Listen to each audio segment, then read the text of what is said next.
Dr. Jessica Anderson stood at her office window in the Deep Space Defense Initiative's underground facility, watching the live feed from surface cameras as they tracked the massive ships cutting through Earth's atmosphere. Shafts of sunlight fractured around their hulls, casting strange shadows across the Colorado landscape. She took a sip of her now-cold coffee, her steady hands betraying none of the excitement coursing through her veins. Dr. Anderson, her eye assistant's voice was carefully modulated to Project Calm. The Concordiate vessels have achieved synchronized geosynchronous orbit over every major population center. Their energy readings are consistent with Class X civilization capabilities. Thank you, Ara. Jessica allowed herself a small smile. Just as we predicted. Initiate protocol, sleeping giant. Across her monitors, status indicators began shifting from standby amber to active green. 15 years of preparation, trillions in secret funding, and countless sleepless nights had led to this moment. The aliens' timing couldn't have been better. Sunday afternoon across most of North America meant minimal civilian panic in the critical first hours. Her secure line buzzed.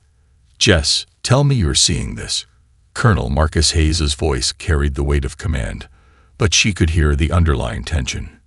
Pentagon's going crazy. Chinese and Russians are threatening to launch everything they've got. "Tell General Morrison to keep them in check for another hour," Jessica replied, pulling up the neural network interface on her primary screen.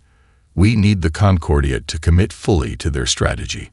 Any premature response could spoil 15 years of work." "Copy that." Status of the Ghost Network. Jessica's fingers danced across the holographic display, checking the status of thousands of consciousness uploads stored in quantum matrices throughout the solar system. Green across the board. "Our volunteers are ready. How's the mood upstairs?" "About what you'd expect. The president's being evacuated to Site R, UN's in emergency session, and social media is having a collective meltdown. These ships are making quite the impression." A new alert flashed across Jessica's screen. "Heads up, Marcus. They're broadcasting." The message came simultaneously across every frequency, every device, every screen on Earth. The alien voice spoke perfect English, its tone carrying the casual arrogance of absolute power. "People of Earth, we are the Concordiate, and we bring you civilization. Your species has been evaluated and found worthy of elevation to client status. Submit to our guidance, and you shall be uplifted. Resist, and you shall be deemed unworthy of existence. You have 48 Earth hours to surrender your sovereignty. There will be no negotiation. There will be no compromise. Choose wisely." Jessica checked the signal analysis. Multiple languages, simultaneously broadcast. Their linguistic AI is impressive. "Lot of good it'll do them," Marcus replied grimly. Ghost Fleet status. Fabrication facilities are at 97% readiness. Quantum entanglement networks are stable. Upload centers report all systems nominal.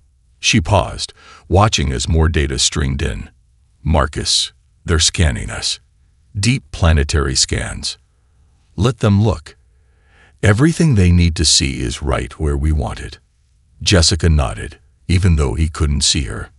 The surface installations, the primitive defense systems, the carefully crafted image of a civilization just beginning to reach for the stars, all of it designed to tell the story they wanted the Concordiate to believe. "ARIA, initiate final systems check on Upload Center Alpha through Delta, and get me a secure line to Admiral Winters."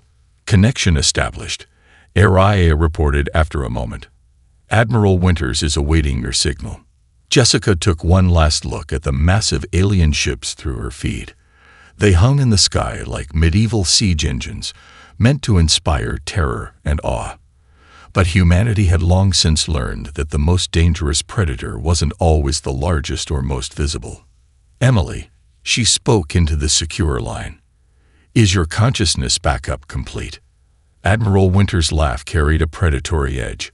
"Ready to become a ghost, Jess. Let's show these bastards why you don't back humanity into a corner." Agreed. Jessica straightened her lab coat, a habit from her physical teaching days.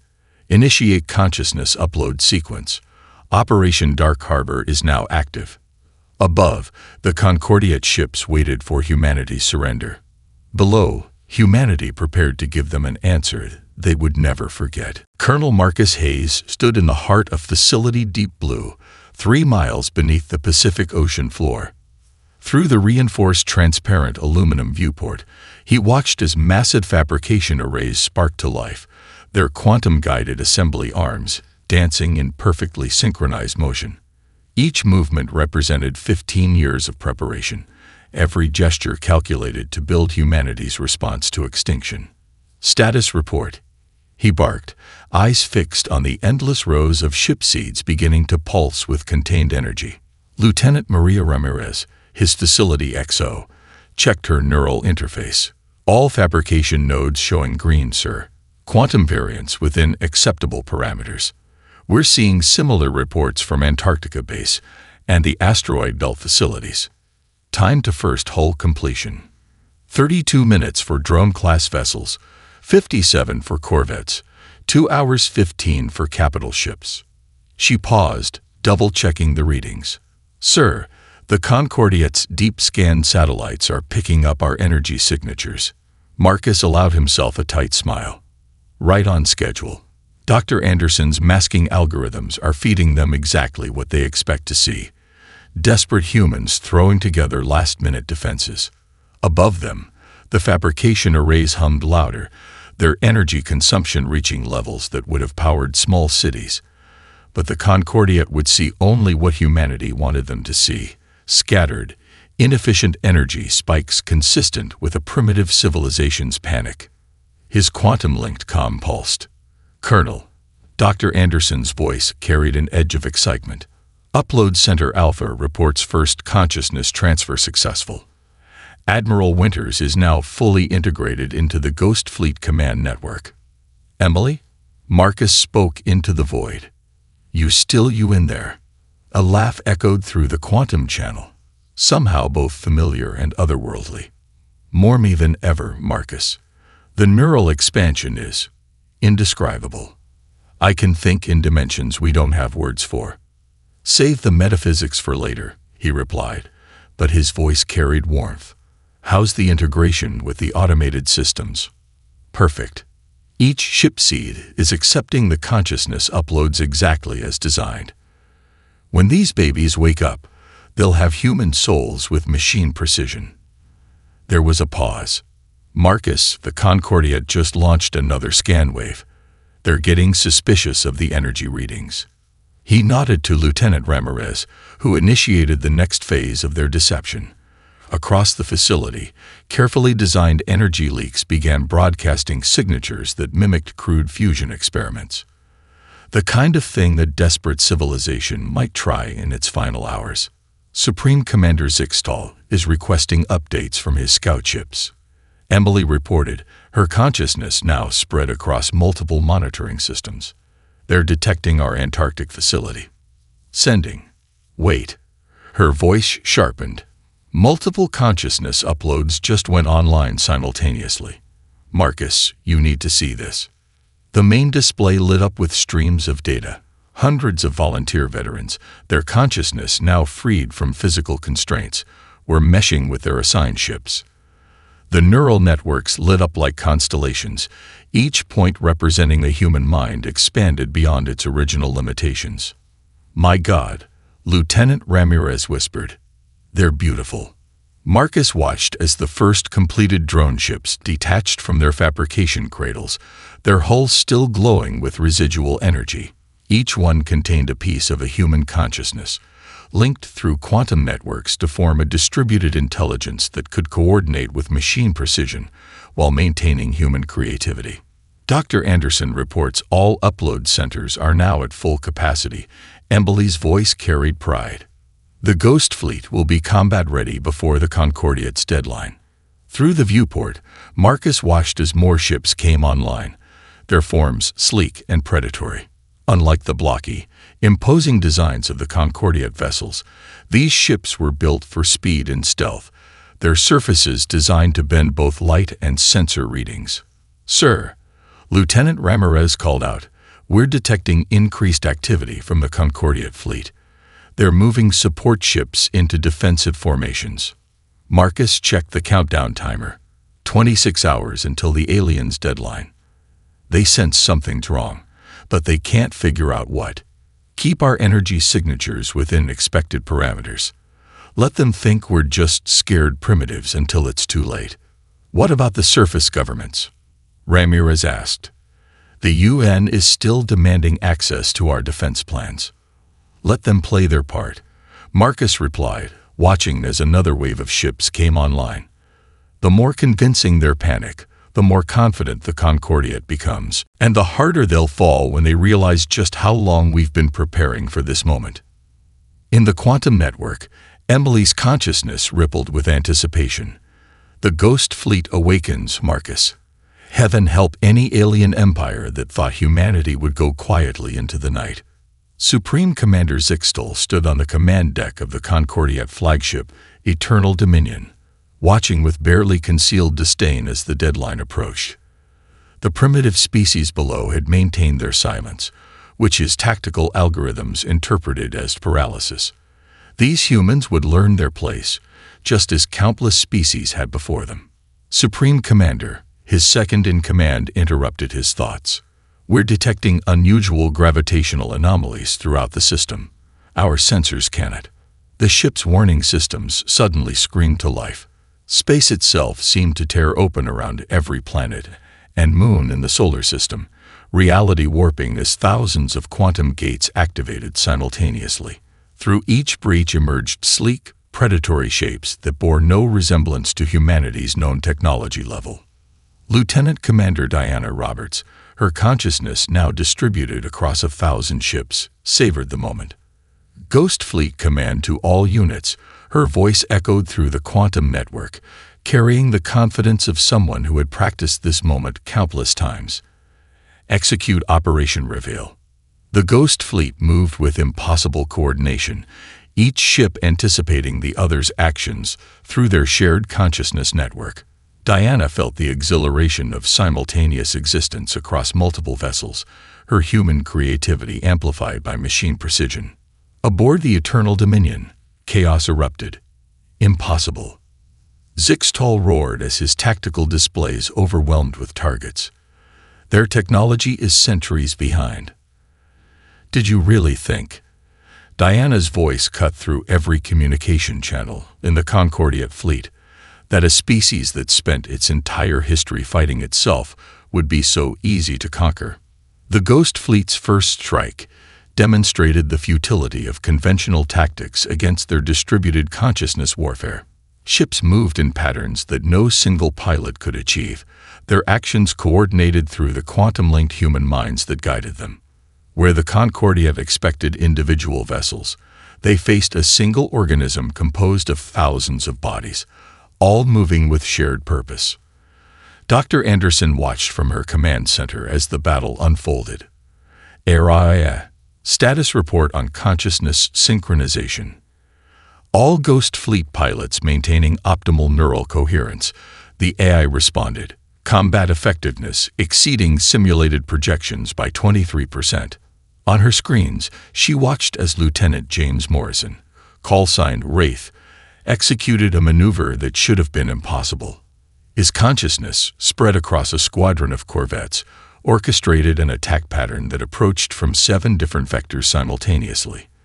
The Concordiate's defensive algorithms, designed to predict individual ship behaviors, failed completely against this new form of warfare.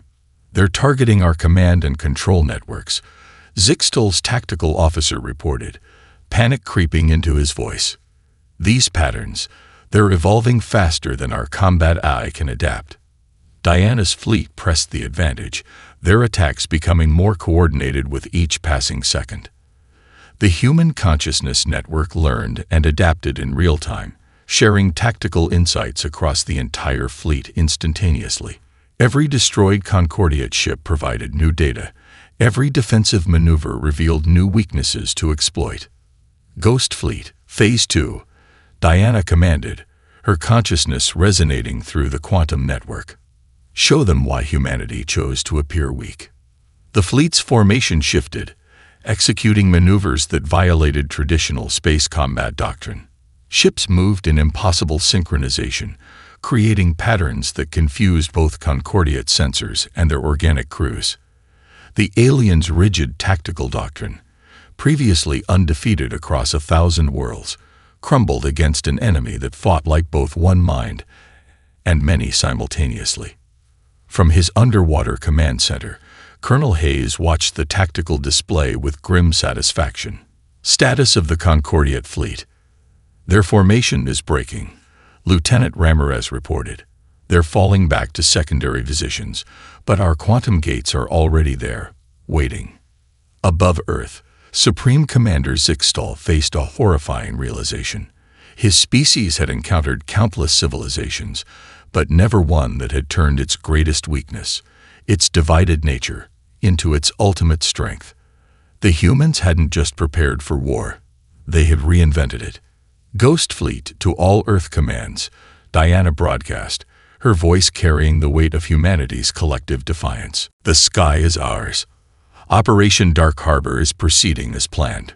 Remind our visitors why you don't corner a species that turned killing its own kind into an art form.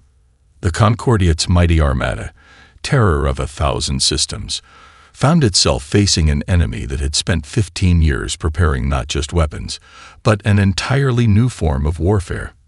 And in the cold void of space, the ghosts of humanity's warriors proved far more terrifying than any alien empire.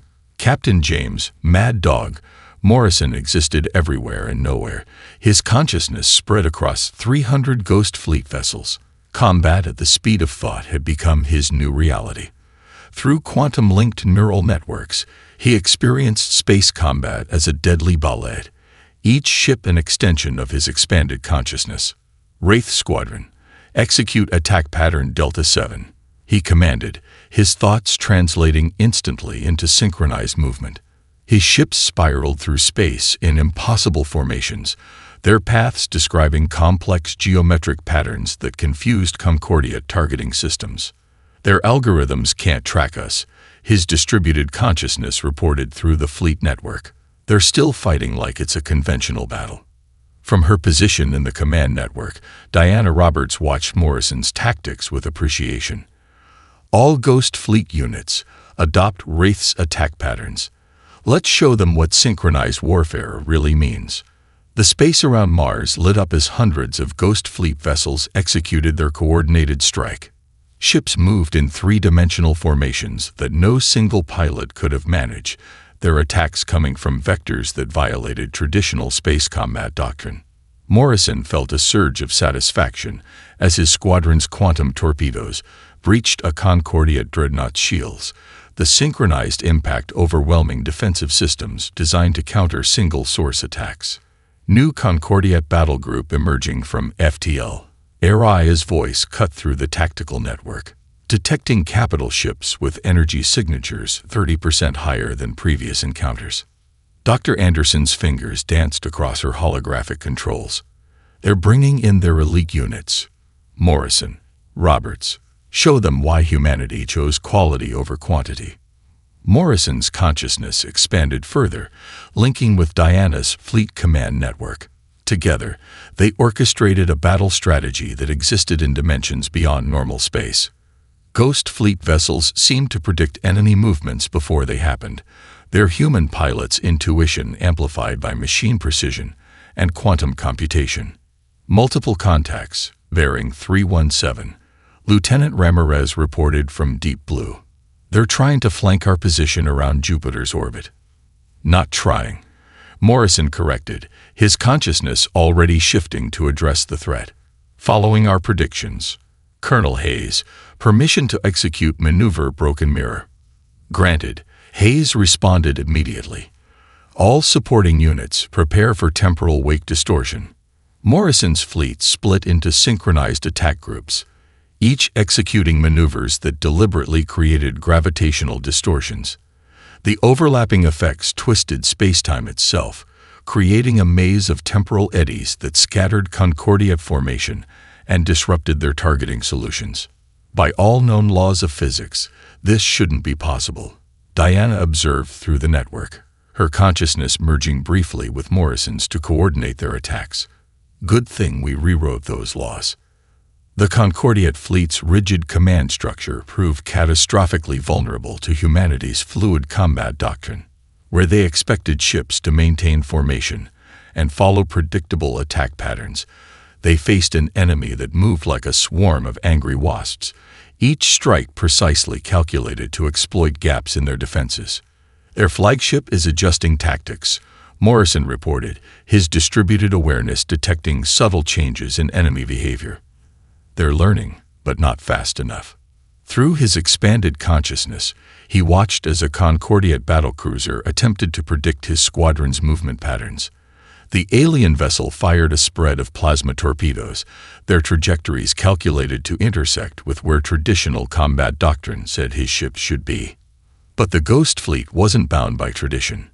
Executing quantum scatter, Morrison announced. His ships performed a maneuver that would have turned organic pilots to paste, their inertial dampeners and structural integrity fields pushed to theoretical limits. The Concordiate's carefully plotted attack struck empty space as Morrison's vessels seemed to phase through the torpedo spread. Impossible. The alien commander's transmission leaked through their tactical network. No organic pilot could survive those forces. That's the point, Morrison replied through all channels. We're not organic pilots anymore. We're the ghosts you created when you threatened our world. His consciousness synchronized with Diana's again, coordinating a massive fleet-wide assault. Ghost Fleet vessels moved in perfect harmony, their attacks flowing like water around the Concordiate's static defenses. Where the aliens expected to find primitive warriors, they faced an enemy that had transcended the traditional limitations of space combat. All Ghost Fleet units, Diana broadcast, execute Operation Valkyrie. Show them why humanity's greatest strength was never our technology. It was our ability to adapt. The vast space around Jupiter became a graveyard for Concordiate warships as humanity's Ghost Fleet demonstrated the futility of fighting an enemy that had turned its consciousness itself into a weapon of war. Admiral Emily Winter's consciousness danced through the quantum network, her awareness extending across vast stretches of space. From this elevated perspective, the battle unfolding across the solar system resembled an elaborate chess game, one where humanity had been positioning its pieces for 15 years. "Strike Group Prometheus," she commanded, her thoughts rippling through the fleet network. "Execute attack pattern Hydra 9. Let's show them why we let them think we were weak."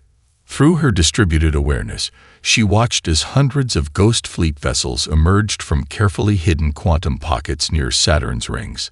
The ships moved with predatory grace, their formations flowing like liquid metal as they engaged the Concordiate's rear guard.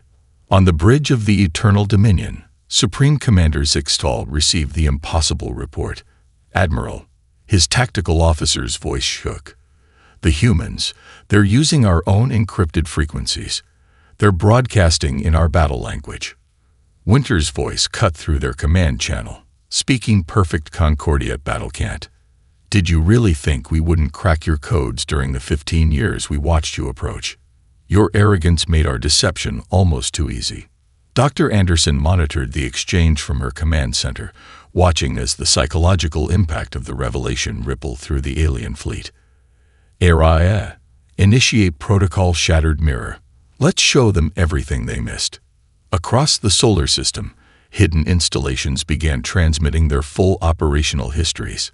Quantum encrypted data streams flooded Concordiate networks with proof of humanity's long preparation. Satellite footage of underground shipyards, technical specifications of consciousness transfer technology, and tactical analyses of every Concordiate battle for the past century. Multiple Concordiate vessels showing power fluctuations, Lieutenant Ramirez reported from Deep Blue. "Their crew cohesion is breaking down." Colonel Hayes nodded grimly. "Psychological warfare at its finest." "Emily, time to deliver the killing blow." Admiral Winter's consciousness surged through the network, coordinating with Morrison's attack squadrons. "All Ghost Fleet units, Execute Operation Looking Glass. Let them see their future in our past. The Ghost Fleet's formation shifted, adopting attack patterns that perfectly mirrored classified Concordia tactics, maneuvers that hadn't been used in centuries. The alien fleet's response became increasingly erratic as they recognized their own strategies being used against them with devastating effectiveness. Impossible, Zixtal breathed as he watched his fleet's formations crumble. These patterns, they're from the Hegemony Wars. No one outside the Concordiate has ever. Your empire isn't the first to think itself invincible. Winter's broadcast. Humanity's greatest weapon was never our technology. It was our patience. Every alien ship that passed through our system, every stray transmission we intercepted, every piece of debris we salvage, all of it taught us how you think, how you fight, how you conquer. Through the quantum network, she felt Morrison's consciousness align with hers as they coordinated the next phase of the attack. Ghost Fleet vessels struck with surgical precision, targeting weak points in Concordiate ship designs that had been identified through years of careful study. "Sir," Ramirez called out, "the Concordiate's battle network is experiencing cascading failures. Their ships are losing synchronized targeting capabilities." "Of course they are," Hayes replied with grim satisfaction. "They never designed their systems to resist an enemy that understood them better than they understood themselves." Dr. Anderson watched as her years of theoretical work proved devastatingly effective in practice. The Ghost Fleet's hybrid human-AI neural networks adapted faster than the Concordiate's pure AI systems, learning and evolving tactics in real time while maintaining the creative edge that only human consciousness could provide. "All Ghost Fleet units," Winters commanded, her consciousness resonating with cold authority, "execute final phase of Operation Dark Harbor. Show them the price of underestimating humanity." The space around Earth lit up as the Ghost Fleet unleashed its full technological superiority. Ships phased through supposedly impenetrable shields, weapons bypassed defensive systems, and coordinated strikes crippled command vessels with terrifying precision. "Admiral," Morrison's voice carried through the network, "they're beginning mass retreat preparations. The Concordiate fleet is breaking apart." Winter's consciousness expanded through the network one final time, broadcasting on all frequencies. "Remember this moment, Concordiate. Remember what happened when you mistook patience for weakness, preparation for primitive technology, and silence for fear. Earth is not your prey. We are your worst nightmare." Major Thomas "Ghost" Riley no longer existed in physical form. His consciousness, along with his elite team of uploaded Marines, rode the quantum data streams between stars. They were humanity's digital strike force, and they had just breached the outer firewall of the Concordiate flagship's neural network. "Strike Team Alpha, converge on my position," he commanded through the quantum mindscape. The digital environment around him resembled a crystalline lattice of light and information. The alien computer architecture laid bare to his enhanced perception. "Dr. Anderson, we're inside their primary defense grid." "Confirmed." Anderson's voice echoed through their secure channel. "Their AI is detecting the intrusion. You have 4 minutes before their adaptive protocols lock us out."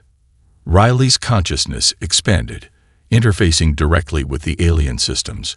What the Concordiate had dismissed as primitive cyber warfare capabilities now revealed themselves as something far more sophisticated. His team didn't just hack the alien networks, they inhabited them. Multiple security constructs approaching, Lieutenant Sarah Pixel Martins reported, her digital form weaving through streams of alien code. "Their patterns are beautiful, almost organic." "Don't admire them too long," Riley warned. "Those beautiful patterns will fry your consciousness if they catch you." Execute Protocol Phantom.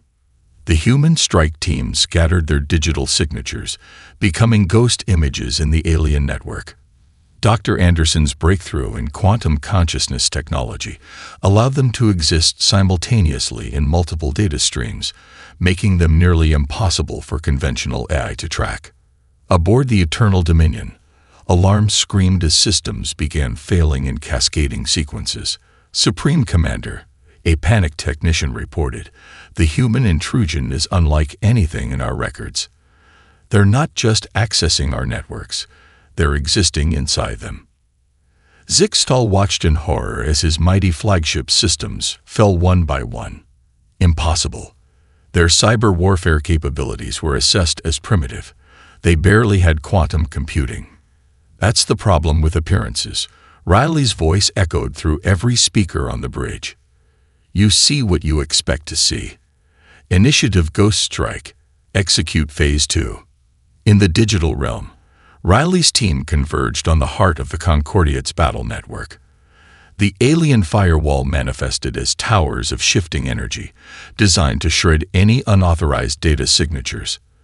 But the human consciousness units moved like water through stone, using their quantum state existence to phase through defenses designed to stop traditional cyber attacks. "Major," Anderson's voice carried urgency, "their AI is adapting faster than expected. It's learning from each failed defense." Riley nodded in the digital space. "Then let's show them what humanity's greatest hunters can do when unleashed in their own backyard. Strike Team, deploy neural lances." The digital battlefield erupted as human consciousness units launched concentrated strikes against the alien network's core processes.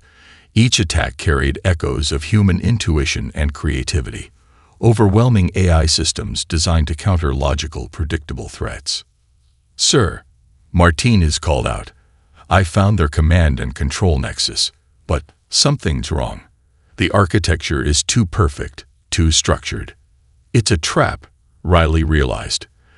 "They're trying to bait us into a digital killbox. Good thing we brought our own maze." Execute Operation Labyrinth. Through the quantum network, Riley felt the Ghost Fleet's coordinated assault rippling across space. As his team engaged the alien systems from within, Morrison's ships pressed their attack from without, creating a symphony of destruction that operated in perfect harmony across both physical and digital space. "Their entire command structure is fragmenting," Anderson reported with satisfaction. "The Concordiate's greatest strength, their hierarchical control, is becoming their greatest weakness."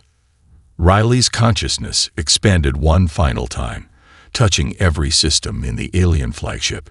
Time to show them why you don't challenge a species that turned its own aggressive nature into a weapon. "Strike Team, initiate Protocol Omega." The digital realm shuddered as human consciousness units unleashed their final attack. Quantum algorithms that had been hiding dormant in the alien networks for years activated simultaneously, turning the Concordiate's own systems against them.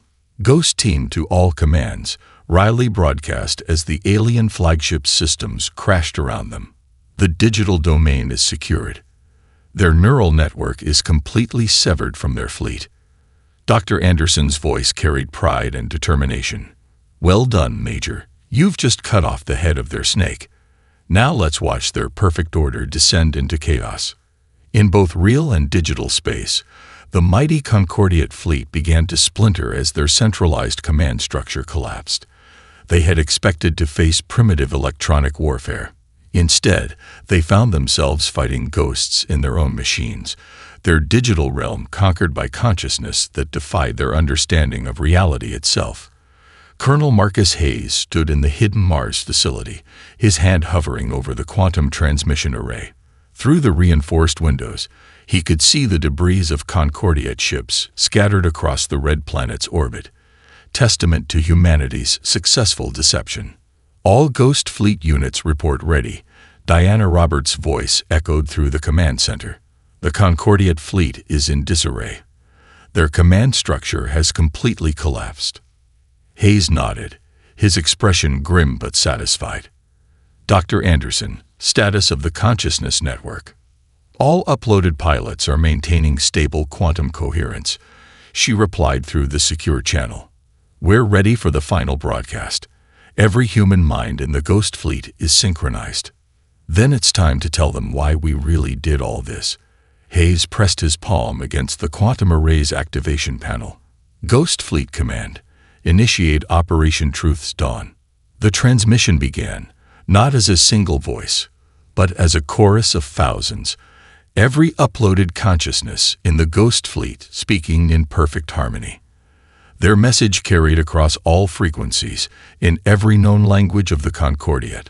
To the Concordiat, and all spacefaring civilizations who watched this moment, you came to Earth expecting to find primitive warriors, easy prey for your empire. Instead, you found ghosts in your machines, shadows in your networks, and an enemy that had studied you for generations. Through the quantum network, Admiral Winter's consciousness merged with the chorus. 15 years ago, our long-range sensors detected your approach. We could have built traditional defenses. We could have armed our world with primitive weapons you'd expect. Instead, we chose a different path. The message shifted to Morrison's voice, then to Riley's, then to others. Thousands of human minds speaking as one. We hid our true capabilities. We watched. We learned. Every scout ship you sent taught us more about your technology. Every transmission you broadcast revealed your tactics. Every piece of debris we salvage showed us your weaknesses. In the Eternal Dominion's shattered bridge, Supreme Commander Zixtal watched in stunned silence as holographic projections appeared, showing the history of humanity's preparation. Hidden bases beneath Earth's oceans, secret facilities in the asteroid belt, quantum consciousness research that had been masked as primitive AI development, all of it orchestrated to create this moment. Your greatest mistake, Dr. Anderson's voice cut through clearly, was assuming that a species' age determined its potential. You saw our visible technology and judged us primitive. You never asked why a race that had mastered nuclear fusion still appeared to use primitive chemical rockets. Hayes took over the transmission, his voice carrying the weight of humanity's collective decision. We chose to appear weak because we understood something you'd forgotten in your millennia of easy conquests. True strength lies not in overwhelming power, but in being underestimated. The Ghost Fleet moved in perfect synchronization, their formations creating massive holographic displays visible from Earth to the Kuiper Belt. They showed the history of human warfare, not as a sign of primitiveness, but as proof of their readiness for this moment. Every war we fought taught us adaptation. The chorus of voices continued. Every conflict forced us to innovate. We turned our greatest weakness, our division and aggression, into our strongest asset. We learned to hide, to deceive, to strike from shadows you never thought to check. Lieutenant Ramirez's monitors lit up with new data. Sir, we're detecting quantum fluctuations throughout the system. The Concordiat's remaining ships are powering up their FTL drives. Let them run, Hayes commanded. They'll carry our message far better than any broadcast could. The final part of the transmission began, the combined voices of humanity's digital warriors reaching across space. Remember this day, Concordiat. Remember how your certainty became your weakness. Remember how humanity chose to wait, to watch, to learn, and then to strike. We could have merely defeated you. Instead, we chose to teach you. Through the quantum network, every human consciousness united in a single declaration. Earth will never bow. Earth will never surrender.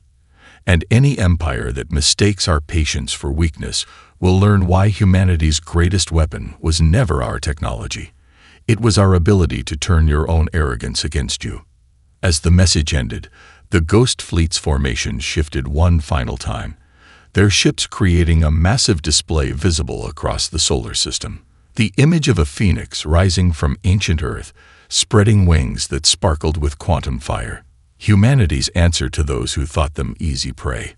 Dr. Jessica Anderson stood in the rebuilt United Nations chamber 3 months after the Concordiat's retreat, facing representatives from both Earth and, for the first time, a dozen alien civilizations.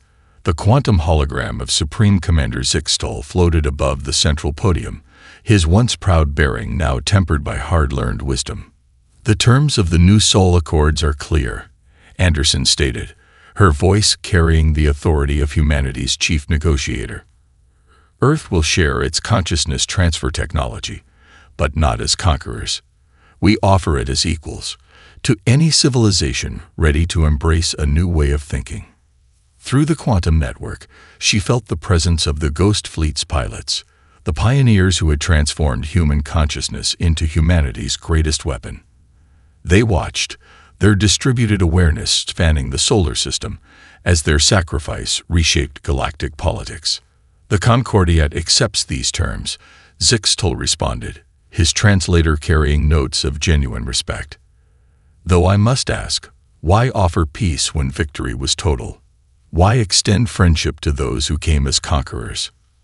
Admiral Winter's consciousness manifested in the chamber through a quantum projection, her digital form shimmering with subtle energy. Because the goal was never conquest. Operation Dark Harbor wasn't just a military strategy. It was a demonstration of humanity's true nature. Colonel Hayes stepped forward, his dress uniform bearing the new insignia of Earth's combined defense force. "We could have used our technology to build an empire of our own. Instead, we chose to create something unprecedented, a galactic community of equals." The chamber's quantum displays showed footage from across Earth, former upload centers being converted into cultural exchange facilities, Ghost Fleet ships adapting for peaceful exploration, and the first alien students learning humanity's consciousness transfer techniques under Morrison's guidance. "Your arrival forced us to innovate," Anderson explained, addressing not just Zixtol, but all the alien representatives. "We took our greatest weakness, our divided, warlike nature, and transformed it into our greatest strength. Now we offer that same transformation to others." Lieutenant Commander Diana Roberts, her consciousness synchronized with the chamber systems, displayed tactical data from the battle. "Our distributed consciousness warfare wasn't just about military victory. It proved that minds can be linked without losing individuality, that unity doesn't require uniformity." "The age of empire is over," Hayes declared. "The Ghost Fleet stands ready not to conquer, but to defend this new order. Any civilization that chooses peace will find Earth a willing partner. Those who choose aggression—" He let the implication hang in the air, backed by footage of the Concordiat's devastating defeat. Zixtol's hologram nodded slowly. "We underestimated humanity in every possible way. We saw your divisions as weakness, your creativity as chaos, your adaptability as primitive unpredictability. We were wrong." Through the quantum network, Major Riley's consciousness added his perspective. "That's why we're sharing our technology. Every species has something unique to offer. Humanity's gift is the ability to change, to take disparate pieces, and forge them into something greater." Anderson activated the chamber's final display, a real-time view of the solar system. Ghost Fleet ships now moved in joint patrols with former Concordiat vessels, their crews learning from each other. Research stations hosted scientists from a dozen worlds, all studying the intersection of consciousness and technology that humanity had pioneered. "This is humanity's true answer to surrender," Anderson concluded. "Not just victory in battle, but victory over the very concept of cosmic dominance. We offer a future where strength comes not from forcing others to submit, but from teaching them to rise." The chamber erupted in approval as representatives from Earth and the stars embraced the new paradigm. In orbit, Ghost Fleet ships performed a synchronized maneuver, their quantum-linked pilots demonstrating the perfect balance between individual initiative and collective action that had become humanity's hallmark. Admiral Winter's consciousness resonated through the network one final time. "Let the galaxy remember, when offered the choice between submission and extinction, humanity chose option 3. We chose to evolve, to adapt, and ultimately, to teach others to do the same. That is our greatest victory." As the new Soul Accords were formally signed, the quantum network carried the thoughts of thousands of uploaded humans, their consciousness spread across the solar system. They had become humanity's guardians, the ghosts in the machine who had turned defeat into transformation, not just for Earth, but for all civilization. The sky above Earth still held warships, but they no longer cast shadows of fear. Instead, they stood as monuments to the day humanity proved that the greatest power in the universe wasn't the ability to destroy or conquer, it was the wisdom to know when not to.